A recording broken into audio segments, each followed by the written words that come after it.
महाकुंभ की भीड़ हमारी व्यवस्था का कैसे इम्तिहान ले रही है, आज उस पर आपके लिए एक विशेष रिपोर्ट बनाई है। जरा इसे देखिए और सोचिए कि जो हमारे देश की सबसे बड़ी समस्या है, जो आपको कभी ना उसने जीने दिया है और ना आपकी आने वाली पीढ़ी को यह समस्या कभी जीने देगी, इसके बारे में हम कभी बात ही नहीं करते। हम भगदड़ की बात तो करते हैं लेकिन भीड़ की बात नहीं करते। अब जरा उस भीड़ के दर्शन देखिए, दर्शन कीजिए। ये भीड़ देखिए और अंदाजा लगाइए कि अगर आप यहाँ फंसे होते तो क्या करते। कुछ नहीं कर पाते। भीड़ जिधर ले जाती उधर ही चले जाते, क्योंकि भीड़ पर कोई नियम काम नहीं करता। रेलवे स्टेशनों पर हालात ऐसे हैं कि ट्रेन में बैठना जंग लड़ने से कम नहीं है, लेकिन अगर आप प्लेटफॉर्म तक भी पहुंच गए तो बड़ी बात होगी।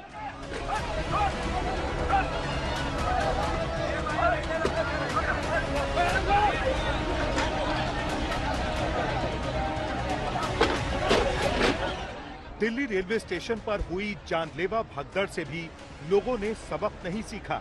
इस भगदड़ में हुई मौतें देखकर उन्हें डर नहीं लगा। महाकुंभ में लोगों की आस्था ही ऐसी है कि ना उन्हें भगदड़ का खौफ है, ना मौत की दहशत। महाकुंभ में जाना है तो बस जाना है, बात खत्म। कैसे जो है आपाधापी मची हुई ट्रेन को बोर्ड करने के लिए लगातार रेलवे की तरफ से कॉशन अनाउंसमेंट किया जा रहा है। यह कहा जा रहा है कि जिनके पास जनरल टिकट है या फिर स्लीपर की टिकट है वो उस ट्रेन में बोर्ड ना करे। बोनाफाइड लोग जिनके पास बोनाफाइड टिकट है वही बोर्ड करे। ये बार बार कॉशन अनाउंसमेंट जो है वो किया जा रहा है। इसके अलावा यहाँ पे जीआरपी और रेलवे पुलिस सक्रिय दिखी, विसिल बजा बजाकर लोगों को पीछे किया जा रहा था।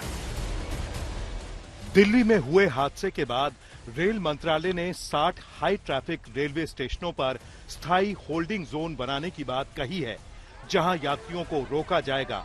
और सिर्फ यही नहीं, प्लेटफॉर्म टिकट बंद करने का भी ऐलान किया गया है। आपको मैं पीछे तस्वीरों में दिखाना चाहूंगा कि कैसे भीड़ नियंत्रण के लिए आप देख सकते हैं रैपिड एक्शन फोर्स और रेलवे पुलिस के जो जवान हैं लोगों के साथ असिस्ट कर उनको यहाँ पर चढ़ा रहे हैं। यहाँ आप तस्वीरों में भी देख सकते हैं कि दूसरी तरफ जो भीड़ है उसको प्लेटफॉर्म के दूसरी तरफ रखा गया है रस्सी के जरिए, ताकि जो भीड़ है वो दूसरी तरफ यानी कि गाड़ी की तरफ ना आ सके।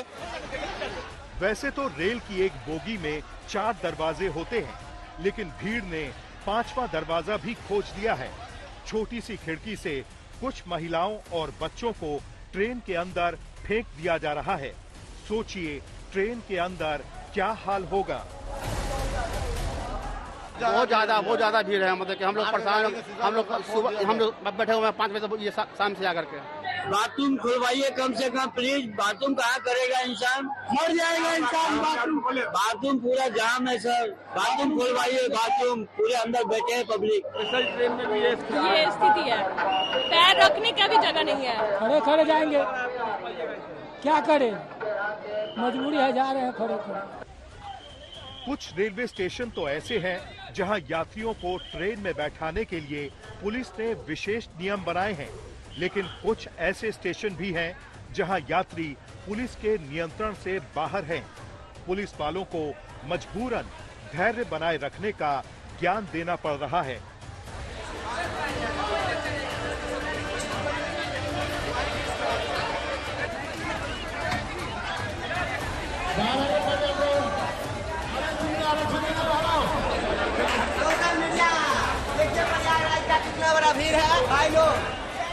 रेलवे स्टेशनों पर ये भीड़ कहां से आई?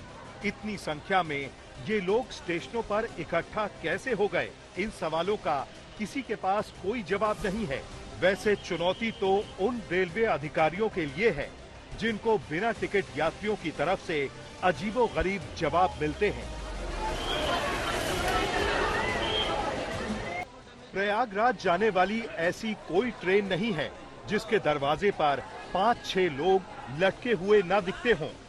ट्रेन के अंदर दम घुटने जैसा माहौल है, लेकिन फिर भी श्रद्धा सब पर भारी है। टिकट है आपके पास? जनरल टिकट है, जनरल टिकट है। तो इसमें टिकट है तुम्हारे पास? जनरल टिकट है। तो एसी 2 के AC 2 टायर में जो मूल है वो तो नहीं चढ़ पा रहे हैं, आप क्यों जा रहे हैं? चढ़ेगा नहीं इंसान। तो देख सकते हैं टॉयलेट के पास भी लोग मजबूरी में सफर करने के लिए जंगल पहुंचे हैं और जहां तक नजर जा रही है भीड़ ही भीड़ है। एक आम मध्यम वर्गीय परिवार की यात्रा का मुख्य साधन ट्रेन है, लेकिन फिलहाल इससे यात्रा करना सबके बस की बात नहीं है। हर स्टेशन पर लोगों का समंदर है और इसी में डूब कर जाना है।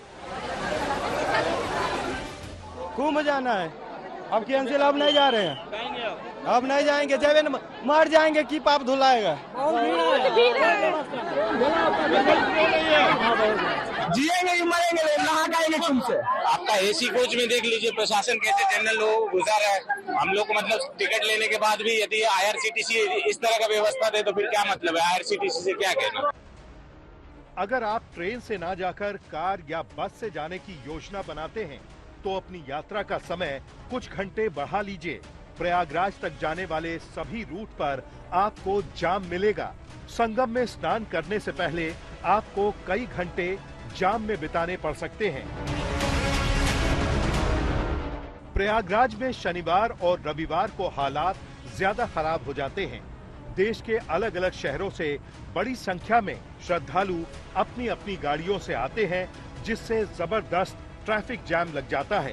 ज्यादातर श्रद्धालु वीकेंड पर महाकुंभ आ रहे हैं, जिससे भीड़ बाकी दिनों के तुलना में ज्यादा रहती है। कितनी देर से जाम में फंसे हैं आप? कम से कम 2 घंटे। 2 घंटे से जाम में कहाँ से आ रहे हैं? दिल्ली से। हवाई यात्रियों के लिए भी दिक्कतें कम नहीं हैं। प्रयागराज एयरपोर्ट की कुछ तस्वीरें सामने आई हैं। इसमें एयरपोर्ट पर भारी संख्या में भीड़ दिख रही है। जाम में फंसने के डर से हवाई यात्री 5 से 6 घंटे पहले ही एयरपोर्ट पहुंच जा रहे हैं। प्रयागराज एयरपोर्ट भी श्रद्धालुओं से भरा हुआ है। ब्यूरो रिपोर्ट, आज तक। अभी स्थिति यह है कि गांव के गांव एक साथ उठकर प्रयागराज जाना चाहते हैं और गांव में व्हाट्सएप पर या दूसरे माध्यमों से ऐसी खबरें फैल गई हैं कि सरकार फ्री ट्रेन चला रही है प्रयागराज जाने के लिए। और जैसे ही लोगों को यह पता चला तो पूरे के पूरे गांव उठकर स्टेशन पहुंच जाते हैं और बहुत सारे लोग इस गलतफहमी में जा रहे हैं कि सरकार ने फ्री ट्रेन चलाई हुई है प्रयागराज जाने के लिए। हमारे देश का एक बहुत छोटा सा वर्ग ऐसा भी है जो मेंटल हेल्थ की बातें करता है। हम ये नहीं कह रहे कि ये विषय है ही नहीं, ये बहुत गंभीर विषय है मेंटल हेल्थ। लेकिन सोचिए, जो लोग इस भीड़ में, इस संघर्ष में दिन रात जी रहे हैं, दिन रात धक्के खा रहे हैं, भगदड़ में अपनी जान से हाथ धो रहे हैं, इन लोगों की मेंटल हेल्थ के बारे में आप क्या कहेंगे? इन लोगों के दिल पर, दिमाग पर क्या बीतती होगी, आप क्या कहेंगे? क्या आप उनसे यह कहेंगे कि वो लंबी और गहरी सांसें लें और यहां पर योग करें? कैसे अपने गुस्से पर काबू रखेंगे? दूसरा, आज आपको यह भी सोचना होगा कि इस समय हर व्यक्ति महाकुंभ ही क्यों जाना चाहता है। महाकुंभ सनातन धर्म का सबसे बड़ा पर्व है, यह बात तो सही है। लोग अपने इस धर्म के पर्व में जाना चाहते हैं, लेकिन वहां जाकर ये क्या चाहते हैं, इनके मन की इच्छा क्या है? अगर आप गहराई से इन्हें देखेंगे तो असल में ये सारे लोग वो हैं जिन्हें लोकतंत्र में नेताओं की कृपा कभी नसीब नहीं हुई। आजादी को मिले 77 वर्ष हो चुके हैं, लेकिन इनका जीवन नहीं बदला। जब ये हर तरफ से हार गए, व्यवस्था से हार गए, सरकारों से हार गए, और तब भी इनके जीवन में कोई बदलाव नहीं आया, तो इनके पास आखिरी उम्मीद है चमत्कार की उम्मीद। भगवान की कृपा के रूप में सिर्फ एक चमत्कार बचा है, और यह चमत्कार आज इन लोगों को महाकुंभ में दिखाई दे रहा है। इनमें से बहुत सारे लोगों को यह उम्मीद जगी है, उन्हें ऐसा लगता है कि अगर वो इस विशेष योग पर महाकुंभ जाएंगे, गंगा, यमुना और सरस्वती की त्रिवेणी में पवित्र स्नान करेंगे, तो शायद उनके जीवन में भगवान का आशीर्वाद उन्हें प्राप्त होगा और हो सकता है रातों रात कुछ बदल जाए, कोई चमत्कार हो जाए। उन्हें सूखे कुएं वाली जिंदगी से शायद एक स्विमिंग पूल वाला जीवन मिल जाए, रातों रात कुछ ऐसा हो जाएगा।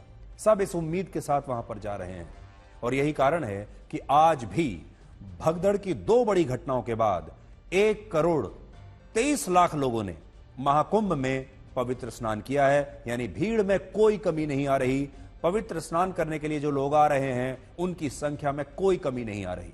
चाहे भगदड़ हो, चाहे कितनी भी लाख परेशानियां हो, संघर्ष हो, धक्का मुक्की हो, भूख प्यास हो, लोग इस भीड़ में बेहोश हो जाएं तो भी। और अब तक पिछले 36 दिनों में 53 करोड़ से ज्यादा लोगों ने महाकुंभ में स्नान किया है और इससे यह पता चलता है कि महाकुंभ को लेकर हमारे देश के लोगों में कितनी आस्था है और लोग इस बार के स्नान के मौके को किसी भी कीमत पर गंवाना नहीं चाहते, चाहे जान गंवानी पड़ जाए, लेकिन स्नान करके रहेंगे। अब आप ये देखिए कि लोग इस चमत्कार की उम्मीद इसलिए करते हैं क्योंकि हमारी व्यवस्था उनके साथ कभी इंसाफ नहीं करती। क्या आपने कभी सोचा है कि भगदड़ की जो घटनाएं रेलवे स्टेशन पर अक्सर आपको देखने को मिलती हैं, बस अड्डे पर आपको देखने को मिलती हैं, वैसी घटनाएं एयरपोर्ट पर क्यों नहीं होती? इस तरह की भगदड़ एयरपोर्ट पर क्यों नहीं होती? या जिस तरह का ट्रैफिक जैम आम लोगों के लिए लगता है, जिस तरह की खराब सड़कें आपके आसपास, आपके गली मोहल्ले में, आपके घर के बाहर सड़क जैसी खराब हैं, वैसा ट्रैफिक जैम दिल्ली में लटियंस दिल्ली में रहने वाले बड़े बड़े नेताओं, मंत्रियों, सांसदों, वरिष्ठ सरकारी अफसरों और जजों के बंगले के बाहर ऐसे ट्रैफिक जैम क्यों नहीं लगते? वहां पर सड़कों पर गड्ढे क्यों नहीं है?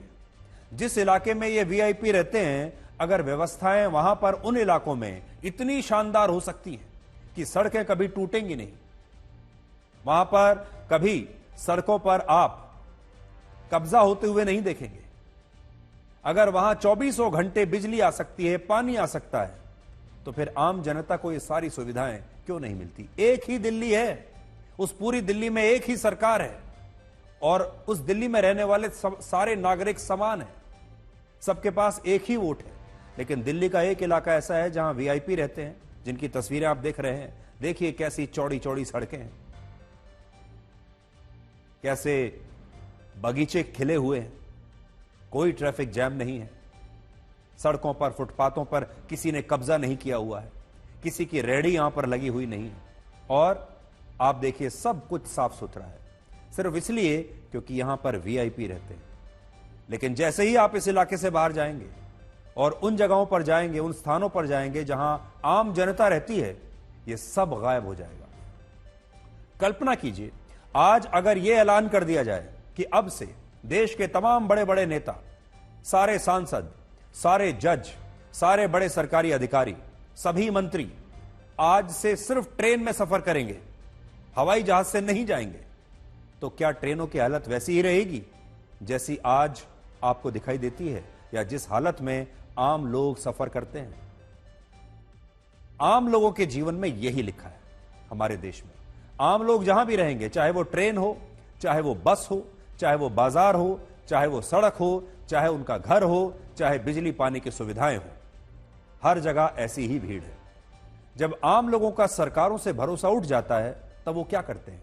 उसे अब आप इन 2 खबरों से समझिए कि आम जनता कैसे उस भीड़ के बीच में से अपने आप, अपने जुगाड़ से निकलने की कोशिश करती है, क्योंकि वो समझ चुकी है कि सरकार उसके लिए कुछ नहीं करेगी। इनमें पहली खबर है महाराष्ट्र के पंचगनी से, जहां एक छात्र को परीक्षा देने के लिए अपने कॉलेज पहुंचना था, लेकिन इस दौरान सड़क पर ट्रैफिक जैम लग गया और वो समझ गया कि वो समय पर अपनी परीक्षा के लिए नहीं पहुंच पाएगा। इसके बाद ये छात्र हवा में पैराग्लाइडिंग करते हुए अपने कॉलेज पहुंचा और अपनी परीक्षा को दे पाया। देखिए तस्वीर, जो पैराग्लाइडिंग करते हुए आप जिसे देख रहे हैं, ये वही छात्र है। उसको समझ में आ गया कि अब वो सड़क से नहीं पहुंच पाएगा क्योंकि सड़क पर जैम लगा हुआ है। उसने एक नया जुगाड़ लगाया, एक नई तरकीब निकाली और पैराग्लाइडिंग करते हुए वो परीक्षा देने के लिए अपने कॉलेज पहुंच गया। दूसरी खबर बिहार के बक्सर से है, जहां 7 लोग नाव से 225 किलोमीटर की यात्रा करके बिहार से महाकुंभ पहुंच गए और इस दौरान इन्हें रास्ते में ना कोई ट्रैफिक जैम मिला और ना ही कोई भीड़ मिली। इन लोगों ने सोचा कि अगर हम सड़क के रास्ते जाएंगे ट्रैफिक जैम में फंस जाएंगे, अगर ट्रेन से जाएंगे तो भीड़ इतनी है हो सकता है किसी भगदड़ में मारे जाएं। इन्होंने एक नई तरकीब निकाली और इन्होंने सोचा कि हम अपनी नाव लेते हैं और अपनी बोट लेकर, यह सोचिए, बिहार से प्रयागराज पहुंच गए। इससे आप यह समझ सकते हैं कि जब लोगों का अपनी व्यवस्था से, प्रशासन से भरोसा उठ जाता है तब वो खुद चीजों को अपने हाथ में लेते हैं और फिर खुद कोशिश करते हैं या फिर खुद कुछ नया जुगाड़ निकालते हैं कि वो अपने दम पर कोई नया तरीका अपनाकर कैसे अपनी मंजिल तक पहुंच सकते हैं। देखिए, नाव का आइडिया था पूरा। हाँ, नाव का पूरा आइडिया था। क्या वजह रही आप यात्रा शुरू किए? हम लोगों को खुद दिमाग में क्या चला, ऐसी एक बाइक दिमाग घूम के चल दिए। एक बाइक दिमाग में चला कि नाव से ही चलते, हम लोग कुछ अलग करते हैं, नाव से चलकर फिर हम लोग चल दिए। तो आप सोचिए, नाव पर इन लोगों ने लगभग 500 किलोमीटर की यात्रा कर ली, 500 किलोमीटर से भी ज्यादा आना और जाना। लेकिन क्या इस देश के सारे 145 करोड़ लोग अपने लिए अलग से ऐसी व्यवस्था कर सकते हैं? क्या उनके पास इतने साधन होंगे कि वो सड़क को चीरते हुए निकल जाएं हवाई मार्ग से, या फिर पानी के जरिए इस तरह अपना अलग इंतजाम करके जा सके? हमारे देश की एक बहुत बड़ी जनता जो है, हमारे देश का एक बहुत बड़ा वर्ग तो वैसे भी अपना जीवन अपने हिसाब से ही जी रहा है। आपको साफ पानी नहीं मिलता, आप अपने घर में आरओ लगाते हैं। आपको सुरक्षा नहीं मिलती, आप अपनी हाउसिंग सोसाइटी के बाहर अपना प्राइवेट गार्ड रखते हैं। आपके पास 24 घंटे बिजली नहीं आती तो आप अपना जेनसेट लगा लेते हैं या फिर और कोई व्यवस्था करते हैं जिससे आपको जब बिजली चली जाए तो आपको बिजली मिलती रहे। यानी आपने अपना अलग पैरेलल व्यवस्था आपने बना के रखी है, बिजली की भी, पानी की भी, बाकी चीजों की भी। बच्चों को आप अपने प्राइवेट स्कूल में भेज देते हैं, सरकारी स्कूल का इस्तेमाल नहीं करते। जब बीमार होते हैं तो प्राइवेट अस्पताल में चले जाते हैं, सरकारी अस्पताल का प्रयोग नहीं करते। पब्लिक ट्रांसपोर्ट का प्रयोग बहुत सारे लोग नहीं करते जो इतने सक्षम है। तो लोगों ने धीरे धीरे अपनी अलग व्यवस्था पहले ही बनानी शुरू कर दी।